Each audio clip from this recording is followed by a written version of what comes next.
Hola, mi nombre es Oscar Batún, soy estudiante de la maestría en ordenamiento territorial de la Universidad UCENS y en esta ocasión voy a compartirles una presentación sobre la teoría del espacio turístico de Bouillon como parte de la asignatura Turismo y Territorio.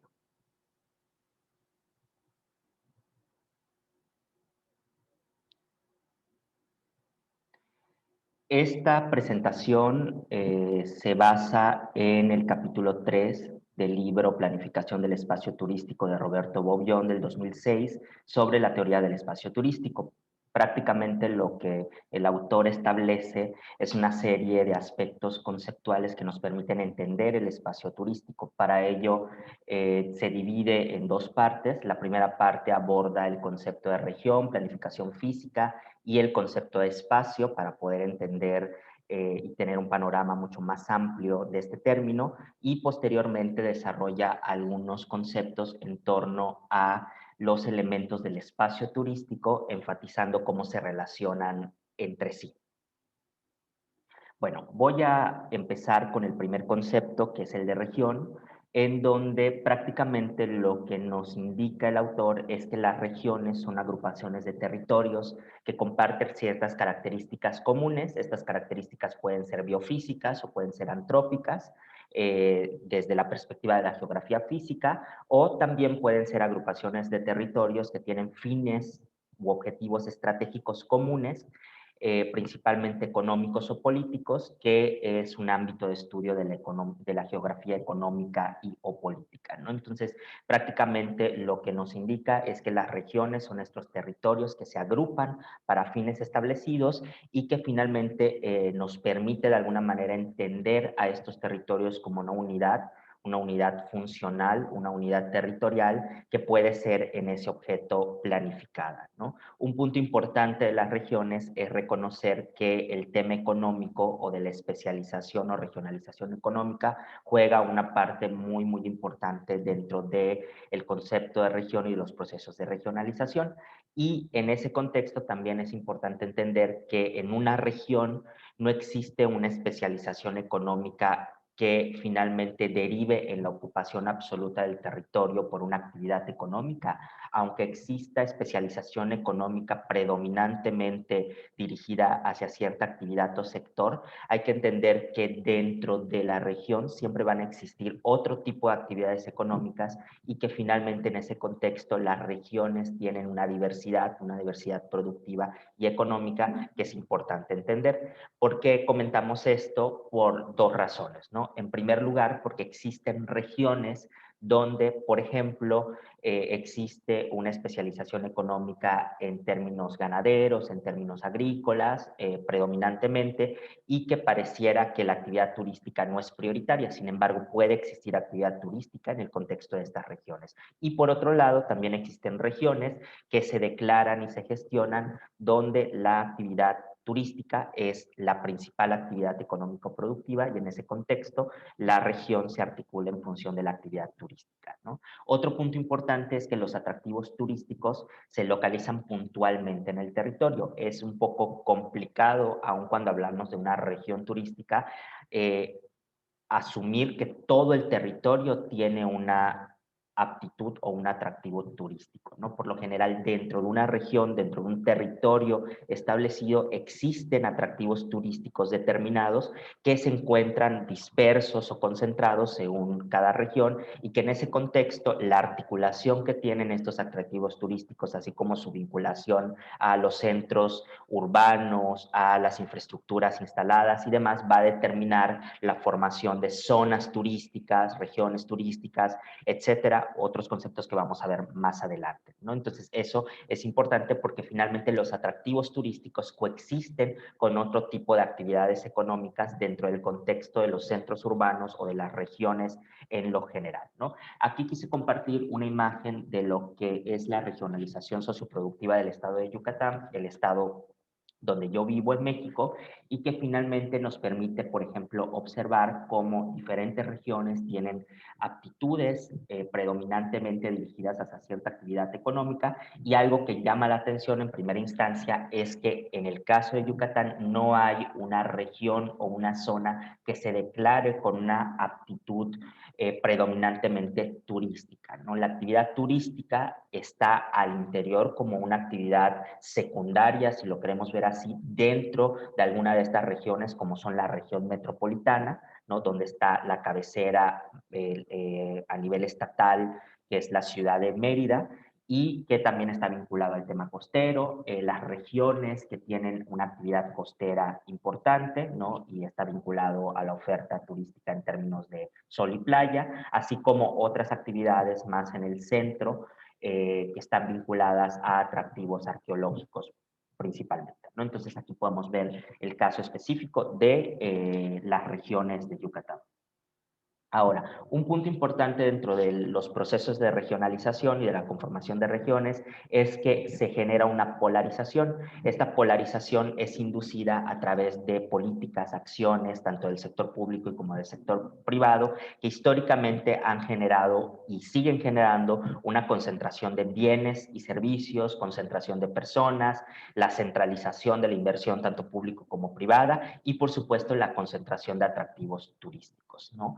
Si bien muchos atractivos turísticos responden a características naturales o patrimoniales que son características típicas de un sitio, de un asentamiento, de una zona, también la realidad es que recientemente se han gestionado destinos turísticos a partir de infraestructuras, ¿no? Prácticamente se crean destinos turísticos nuevos vinculados a cierto atractivo existente, pero que finalmente lo que determina su potencial y lo que determina su desarrollo es la infraestructura que finalmente se desarrolla, ¿no? Porque existen otras zonas que tienen atractivos potenciales similares, pero que no cuentan con la infraestructura, ¿no? Entonces, esto nos va vinculando a una serie de relaciones con los asentamientos humanos, donde podemos identificar que esta mayor concentración de inversión, atractivos turísticos, bienes, servicios y personas tiene una relación también con entornos mucho más urbanizados o mucho más rurales, ¿no? En donde vemos u observamos una oferta turística diferente en los conglomerados más urbanizados respecto a la oferta turística que puede existir en los conglomerados más rurales, ¿no? Entonces, esto es importante porque finalmente la polarización que se induce a través sobre todo de la centralización de la inversión pública y privada va generando esta diferenciación entre los conglomerados urbanos y rurales en términos de concentración de bienes, servicios, personas y por supuesto también la concentración de atractivos turísticos que están abiertos al público, que son aprovechados en el contexto de la actividad turística, ¿no? Porque existen otros atractivos turísticos que son potenciales pero que no han sido aprovechados porque no se ha gestionado la infraestructura en torno a estos atractivos turísticos. Aquí tenemos algún ejemplo, ¿no? De cómo podemos vincular de alguna manera una diferenciación entre la oferta turística que existe en conglomerados más urbanos, donde obviamente existen ciertas infraestructuras, ciertas características vinculadas a los asentamientos humanos, a otro tipo de oferta que está mucho más vinculada a los conglomerados o asentamientos rurales y que ambas constituyen o forman parte de la oferta turística de una zona o de una región, pero que finalmente hay diferencias significativas que es importante entender para poder gestionar en su momento. Otro punto importante es que vinculado a todo esto podemos asumir que existe una estrecha relación entre la planificación física y la planificación y gestión de la actividad turística, ¿no? Y la base es entender a la planificación física como este ordenamiento de la acción humana sobre el territorio. O sea, prácticamente lo que nosotros como personas realizamos en el territorio, ¿no? Debe ser ordenado, debe ser planificado, ¿no? Y finalmente la planificación física a través del ordenamiento se vincula un poco a determinar las bases para el uso y la adaptación que va a tener un territorio para X fines, garantizar de alguna manera que este uso y aprovechamiento del territorio se dé en un contexto de equilibrio ecológico y ambiental, ¿no? Y que también podamos de alguna manera establecer las bases para el desarrollo de los sistemas productivos y para también el control de los sistemas productivos en el contexto de garantizar este equilibrio que hemos mencionado, ¿no? Entonces, en ese contexto podemos identificar como dos grupos importantes, ¿no? La planificación del espacio urbano, lo que comúnmente se conoce en México como planeación urbana, y la planificación del espacio rural, que está mucho más dirigida a asentamientos en contextos culturales y tradicionales muy específicos, ¿no? Comúnmente denominados rurales, ¿no? Aunque ya sabemos que en la historia reciente de México hay una difusión muy importante del fenómeno urbano en los contextos rurales, pero aún así podemos encontrar particularidades, sobre todo, como comenté, culturales y tradicionales, de ciertos espacios que no pueden ser planificados y gestionados de igual forma que las grandes ciudades en México, ¿no? Y un punto importante es que la planificación de este espacio, si asumimos que finalmente un atractivo turístico no cobra relevancia en el contexto de la actividad turística hasta que tiene infraestructura, relación en términos de conectividad, relación con centros urbanos o rurales que sirven de soporte para la actividad turística. Si reconocemos esto, podemos asumir que finalmente existe una relación muy fuerte entre la planificación del espacio, ya sea rural o urbano, y la planificación y gestión del espacio turístico, ¿no? Porque la actividad turística no puede existir sin los componentes que finalmente deben ser planificados y ordenados en los espacios urbanos y rurales, como vamos a ver a continuación, ¿no? Esto nos lleva, si hablamos de planificación del espacio físico, pues tratar de entender a qué nos referimos con el espacio físico. Y en ese contexto, el autor que he mencionado anteriormente trata de caracterizar el espacio a través de dos grupos, ¿no? Primero, desde la perspectiva de las dimensiones, donde nos menciona que todo espacio tiene un espacio plano, un espacio volumétrico, un espacio-tiempo y un espacio subjetivo que está vinculado a la actividad humana, ¿no? ¿A qué se refiere? Digo, voy a ejemplificar con la imagen que tengo aquí, que es de Chichén Itzá. El espacio plano, pues es la superficie en donde se inserta la actividad turística, ¿no? Finalmente, el espacio volumétrico es todo aquello a nivel tridimensional, principalmente las edificaciones, de todo lo que conforma el espacio sobre la superficie existente, que finalmente conforma también parte del atractivo turístico. El espacio-tiempo tiene que ver con el tiempo de permanencia de las personas en ese espacio, y el espacio subjetivo son las reacciones o la acción humana que se genera en torno a ese espacio, ¿no? Entonces, todos estos espacios, el espacio plano, volumétrico, tiempo subjetivo, puede ser planificado, debe ser gestionado, ¿no? Aunque obviamente existen espacios que están ahí inertes y de forma natural. Finalmente, cuando el espacio es habitado por las personas, empieza un proceso de apropiación y transformación del espacio que requiere ser ordenado y planificado por los fines que ya hemos comentado anteriormente, ¿no? También este autor nos menciona otro grupo que tiene que ver con los tipos de espacio, en donde vemos un espacio real, un espacio potencial, un espacio natural adaptado, un espacio artificial, un espacio vital y un espacio, perdón, un espacio virgen, un espacio natural virgen, ¿no? Entonces, en ese contexto habla de espacio real cuando se relaciona con aquello que vemos, lo que existe actualmente, lo que finalmente tiene que ver con la vegetación, con los edificios, aquello que es perceptible y que es una realidad. El espacio potencial tiene que ver con aquello que no existe, pero que finalmente pudiera existir. Es una visión a futuro que ahí entra, por ejemplo, mucho el tema de la planificación turística, porque muchas veces existen los elementos que pueden crear, ¿no? O ser soporte de una actividad turística, pero no existen algunos elementos de infraestructura y demás. Es un espacio potencial, pero todavía hay que gestionarlo, ¿no? Finalmente, desde el momento en el que las personas y nos insertamos en un espacio físico natural, lo empezamos a transformar, lo empezamos a adaptar para los fines que sean vivienda, actividades económicas y por supuesto actividad turística. También empezamos a construir un espacio artificial, principalmente a través de las edificaciones. También existen muchos espacios naturales que todavía no han sido objeto de aprovechamiento de las personas y que en ese contexto son vírgenes desde el punto de vista de la ecología. Y finalmente hay que entender que hay espacios vitales, todos estos pueden funcionar como espacios vitales porque son soporte de la vida, ¿no? Tanto de la vida humana, ¿no? Como pueden ser las ciudades y demás, como también de la vida a nivel biológico de diversos procesos ecosistémicos y biológicos que existen y están vinculados a diferentes ecosistemas, vegetación, procesos, etcétera, ¿no? Entonces hay que entender también que el espacio no solo son estos elementos físicos y de transformación a nivel morfológico, sino también es soporte de vida tanto humana como biológica de otras especies, ¿no?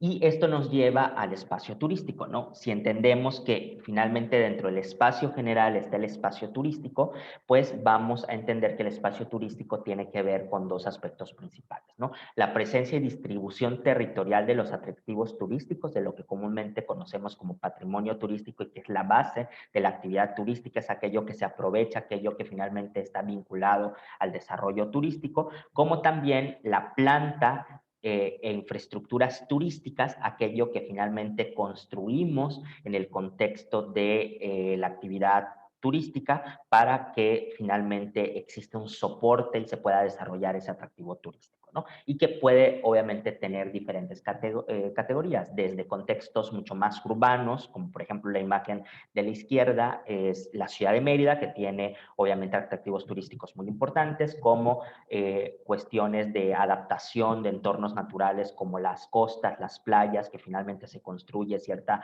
planta infraestructura turística para el aprovechamiento de estas zonas, hasta contextos mucho más rurales, donde también, por ejemplo, el tema cultural y tradicional juega un papel muy, muy importante, ¿no? En todo ese contexto, también el autor identifica elementos del espacio turístico, en donde tenemos zonas, áreas, complejos, centros, núcleos, corredores, etcétera, que esos no voy a profundizar en este momento porque los vamos a ir desarrollando más adelante. ¿Okay? El principal concepto o primer concepto que vamos a profundizar es el de zonas turísticas, ¿no? Las zonas turísticas es como la unidad más amplia, más general cuando hablamos de espacios turísticos, ¿no? Porque finalmente es aquello que articula toda la actividad turística en una región o en un territorio determinado, ¿no? Entonces, las zonas turísticas se caracterizan porque existen al menos 10 atractivos turísticos que son relativamente o suficientemente próximos para que puedan ser aprovechados y que finalmente se puedan interrelacionar entre sí. Es una zona que tiene equipamientos, servicios turísticos, 2 o más centros turísticos que finalmente son soporte de la actividad turística que existe en esta zona, y sobre todo un punto muy, muy importante para hablar de zonas turísticas es que existe una conectividad y transporte estratégico entre los diferentes atractivos y entre los diferentes centros que permite de alguna manera todo esto diferenciar entre un espacio real donde se puede y se desarrolla una actividad turística a un espacio potencial, donde quizá existen los atractivos turísticos, pero no existen las demás condiciones que finalmente se tienen que planificar, gestionar, invertir y demás para poder convertirlo en un espacio real, ¿no? Entonces, finalmente, aquí tenemos algunas imágenes del libro de Bouillon, en donde nos muestra, ¿no?, cómo estas zonas turísticas se van identificando a partir de esta interrelación que pudiera existir entre diferentes atractivos turísticos, y que finalmente un punto importante al interior de cada una de estas zonas es identificar que debe existir estos centros turísticos que son principalmente asentamientos humanos que articulan y son soporte de esta zona turística, que finalmente permite la interrelación a través de la red de vialidad y transporte para relacionarse con los diferentes atractivos turísticos que pueden estar articulados en el contexto de esta zona, ¿no? En ese contexto, otro concepto importante tiene que ver con centro turístico. Ya habíamos comentado, ¿no?, anteriormente que las zonas turísticas son esta zona amplia que tiene diferentes atractivos turísticos y una red carretera y una serie de infraestructura que sirve de soporte. Y dentro de las zonas turísticas están las áreas turísticas, ¿no? Las áreas turísticas son como zonas dentro de las zonas turísticas o subzonas dentro de las zonas turísticas que finalmente crea o articula pequeños subsistemas de funcionamiento turístico en torno, obviamente, a los destinos, ¿no? Y estos finalmente tienen un área de influencia respecto promedio de hasta 2 horas promedio respecto al centro turístico y que finalmente va obviamente articulando ciertas actitudes y vocaciones en una zona turística mucho más amplia, ¿no? Y habíamos comentado que dentro de las zonas y dentro de las áreas, un punto muy importante son los centros turísticos, los conglomerados urbanos o asentamientos humanos que sirven de soporte porque ofrecen una serie de infraestructura y servicios que finalmente articula la actividad turística en estas áreas y zonas, ¿no? Porque finalmente se vuelven estos destinos en donde va y viene el turista para poder acceder a alojamiento y para poder moverse a otros destinos o atractivos turísticos que están en la zona o en el área correspondiente, ¿no? Dentro del concepto del centro turístico hay que primero entender que el centro turístico tiene que ver con estos asentamientos humanos que finalmente tienen un área de influencia respecto a los destinos o atractivos turísticos en una zona o área determinada y que en ese contexto el sistema vial y de transporte es clave para la organización del espacio turístico, ¿no? Ya que obviamente sin esta conectividad, sin estos servicios de transporte, la actividad turística no tiene un soporte y no se puede gestionar de alguna manera los viajes para que el turista pueda acceder a los diferentes atractivos que existen en una zona o área turística, ¿no? Y también es importante considerar que los centros turísticos tienen una planta turística que es importante dentro de las zonas y áreas que finalmente otorga infraestructura, equipamiento, servicios que permiten de alguna manera que el turista llegue, que el turista se quede, que el turista prácticamente tenga las oportunidades de moverse hacia ciertos puntos, que tiene que ver con centros de alojamiento, establecimientos para alimentación, opciones de esparcimiento, agencias de viaje, comercios, oficinas para las comunicaciones, conexiones con el sistema tanto carretero como con el sistema aéreo y marítimo según corresponda, etcétera. Entonces, finalmente los centros turísticos son estos puntos dentro de las zonas y áreas turísticas que permiten articular la actividad turística porque finalmente son donde los turistas llegan y desde donde los turistas se mueven hacia diferentes atractivos turísticos y por lo general a donde los turistas regresan después de la visita a los diferentes atractivos turísticos para poder de alguna manera optar por alguno de los servicios que hemos comentado, alojamiento, alimentación, etcétera. Todo esto a través del sistema vial y de transporte que existe en el contexto de una zona, de un área o de un centro turístico en específico. Y el autor Bob Young identifica 4 tipos de centros turísticos. Los centros turísticos de distribución, que son aquellos en donde el turista permanece de 3 o más días en promedio y que son conglomerados principalmente urbanos, base el funcionamiento urbano, y después establece 3 conceptos como secundarios, ¿no? Los centros turísticos de estadía, que son aquellos centros turísticos secundarios, donde finalmente el turista está un día, pero por lo general no pasa de 2 o más días, ¿no? Por lo general hay una movilidad entre el centro turístico de distribución y los centros turísticos de estadía, los centros turísticos de escala, que son nodos intermedios en los procesos de transportación entre destinos muy lejanos, sobre todo cuando hablamos de destinos nacionales e internacionales, y que por lo general no se está más de un día, ¿no? De hecho, está parcialmente un día en ese centro turístico porque realmente solo es un proceso de movilidad de un destino a otro o de un punto a otro. Y los centros turísticos de excursión, que son también parcialmente de un día, en donde finalmente se realiza alguna actividad muy específica y por lo general hay movilidad entre el centro turístico de distribución hacia los centros turísticos de excursión y luego se regresa a los centros turísticos de distribución, ¿no? Entonces, en ese contexto, quise aquí ejemplificar con el caso de la península, en donde, por ejemplo, podemos identificar centros turísticos de distribución, estos que son base, en donde los turistas se quedan más de 3 días, que son, por ejemplo, la ciudad de Mérida y Cancún, que tienen infraestructura, una planta turística consolidada y que finalmente permite, en términos de hospedaje y todos los servicios complementarios, que el turista se pueda quedar y se pueda mover tanto internamente como hacia otros destinos, como también podemos identificar centros turísticos de estadía. Por ejemplo, en el caso de Yucatán, muchos van a pasar el día, turistas tanto nacionales, locales como internacionales, a Progreso o a cualquier destino en la costa, pero no son por lo general destinos donde se queden a dormir o donde pasen más de 2 o 3 días, sino son destinos pasadía, donde van desde la mañana y se retiran en la tarde-noche, principalmente por el destino de playa. Centros turísticos de escala, como por ejemplo pudiera ser Valladolid. Valladolid tiene una posición estratégica entre Mérida y Cancún, ¿no? Entonces muchos de los que van de Mérida hacia Cancún o de Mérida hacia Chichén Itzá hacen una parada en Valladolid, en donde obviamente hay atractivos culturales, tradicionales y demás que son muy interesantes y que finalmente también muchas veces no es más de un día. Y también están los centros turísticos de excursión, como por ejemplo pudiera ser Pisté, en donde esta localidad tiene uno de los atractivos más importantes a nivel México y en general en el mundo, que es Chichén Itzá, en donde también es el día parcial donde se va de alguna manera a visitar un destino específico que tiene características específicas vinculados a temas de cenotes, a temas de ruinas arqueológicas, etcétera, ¿no? Entonces aquí podemos ver algunos ejemplos y diferenciación de los centros turísticos en el contexto de Yucatán, ¿no?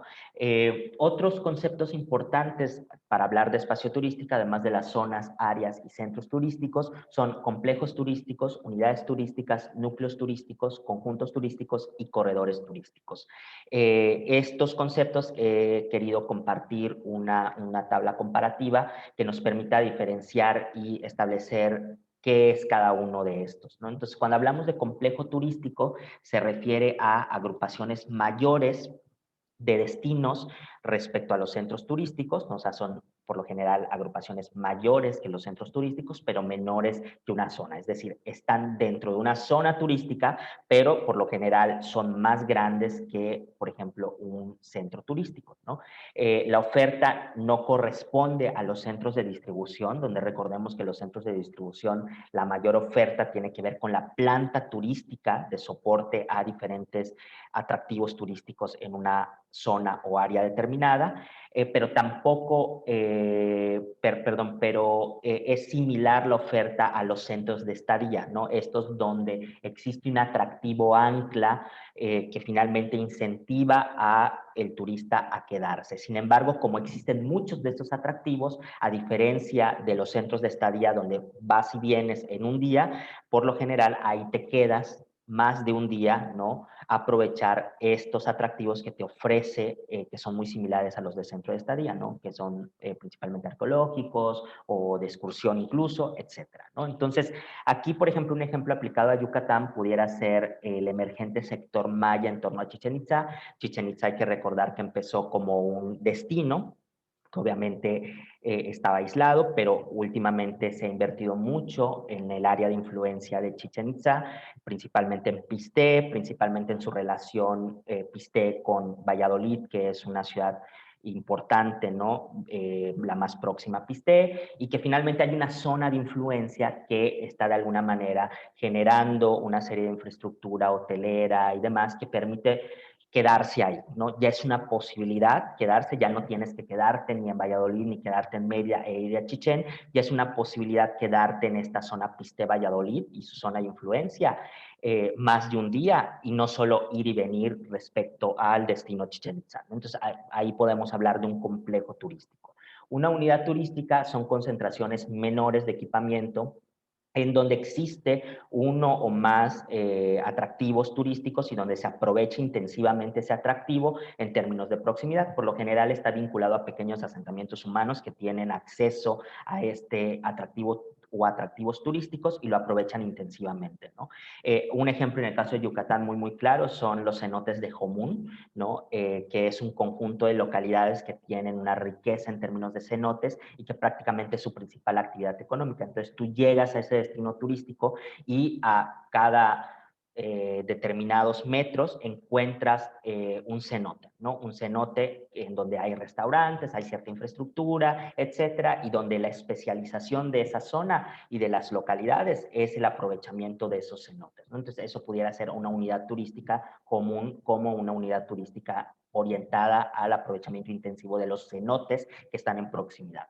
Los núcleos turísticos son agrupaciones menores a 10 atractivos turísticos, pero que por lo general están aislados respecto a una zona turística funcional, es decir, no pertenecen a una zona turística que se articula funcionalmente, por lo que su funcionamiento es autónomo, pero incipiente, y por lo general son más potenciales, ¿no? Son atractivos turísticos que están ahí, pero que todavía no tienen la infraestructura suficiente para ser aprovechados y que son, por tanto, un espacio potencial para el desarrollo turístico, pero el turismo todavía es muy incipiente. En este caso no identifiqué un ejemplo para Yucatán, pero bueno, seguiré analizando al respecto.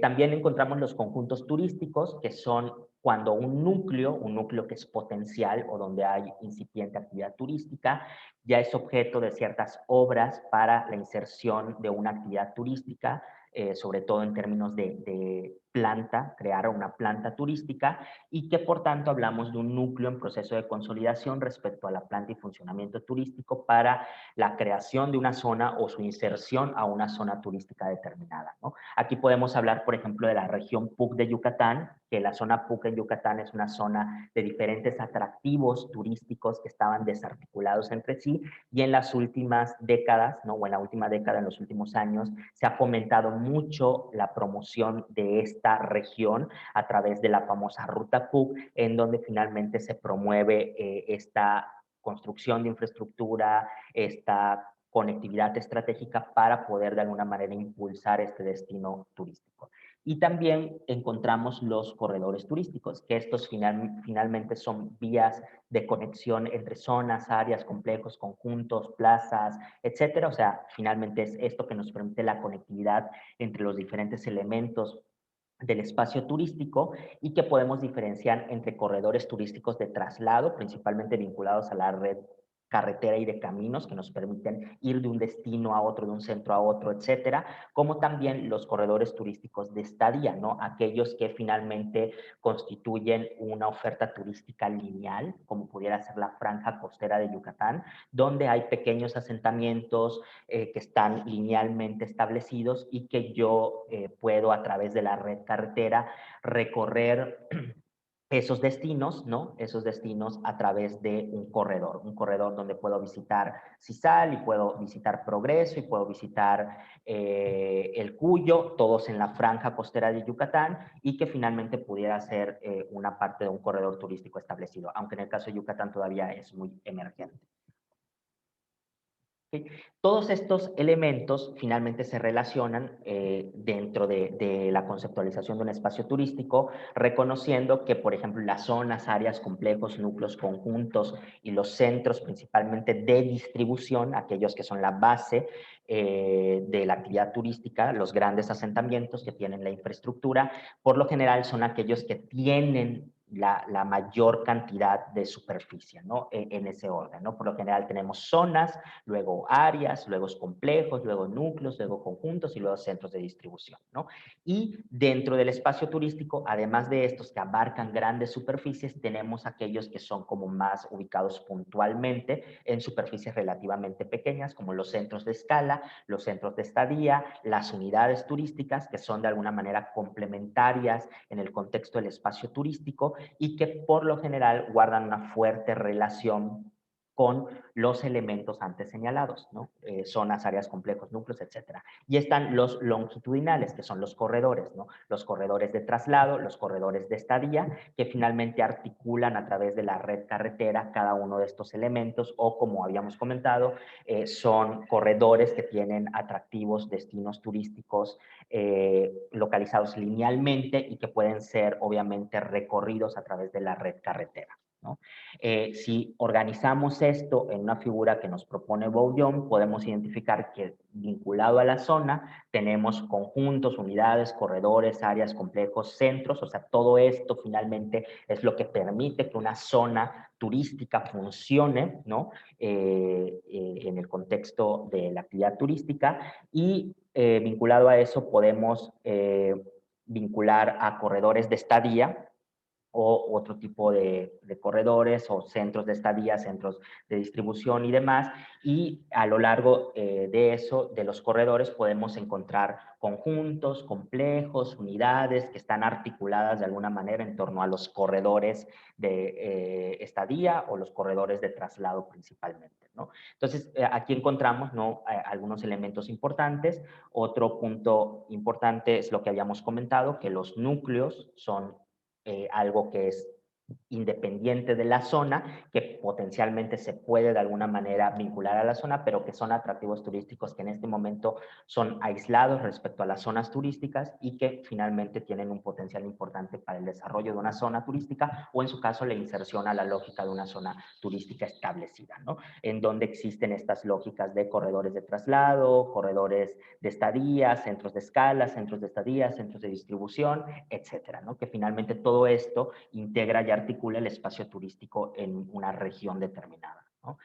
Finalmente, para concluir, me gustaría reflexionar sobre la relación que existe entre el ordenamiento territorial y la planificación y o gestión de la actividad turística. Como pudimos observar a lo largo de esta presentación, existen muchos elementos relacionados con el territorio que son clave para el desarrollo de la actividad turística, ¿no? Finalmente, podemos identificar tres elementos del espacio turístico que son claves, ¿no? Uno es, por supuesto, los atractivos turísticos, ¿no?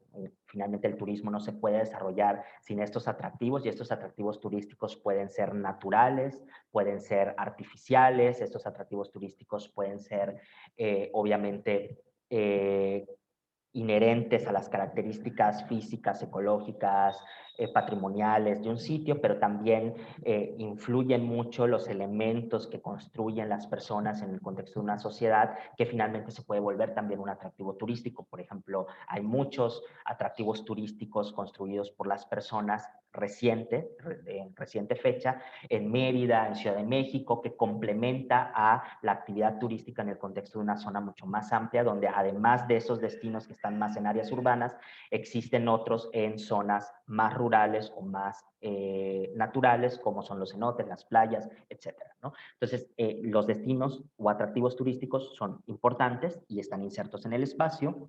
El otro punto son el tema de la planta y la infraestructura que debe existir vinculada a los centros turísticos o los centros de población que funcionan como centros turísticos y que finalmente permiten tener una serie de equipamientos, servicios, infraestructuras que se puede ofertar al turista y que permiten de alguna manera que la actividad turística sea sostenible en el contexto de una zona determinada. Y un tercer tema que es clave son todo lo relacionado a los servicios de transporte y la red de caminos y carreteras que permite la interconexión entre los diferentes destinos y centros turísticos, que finalmente es la clave, ¿no? Es la clave en el contexto de una zona turística, sobre todo en un caso como Yucatán, en donde cada uno de los centros y destinos turísticos tiene características diferentes, se complementan entre sí y esto hace que la región en sí, la región tanto a nivel Yucatán como península, sea atractiva desde el contexto de la actividad turística. Todo esto finalmente tiene que ser ordenado, tiene que ser planificado, tiene que ser incorporado en temas, por ejemplo, de los programas de ordenamiento ecológico, donde se establezca dónde se puede desarrollar la actividad turística o dónde ya se desarrolla y que finalmente necesitamos instaurar una serie de pautas ecológicas o ambientales para garantizar que la actividad turística no contribuya a deteriorar el equilibrio ecológico o ambiental de una zona, de una región, de un sistema. Entonces, por un lado está eso, pero también, por ejemplo, la relación que guarda con los programas de desarrollo urbano, sobre todo aquellos que están vinculados a la planificación urbana regional en las grandes regiones donde se definen las grandes obras y proyectos de infraestructura carretera, de infraestructura aeroportuaria, de infraestructura logística y demás, que finalmente permite una conectividad estratégica en términos de comunicaciones, ¿no? Como también a nivel urbano, municipal o centro de población,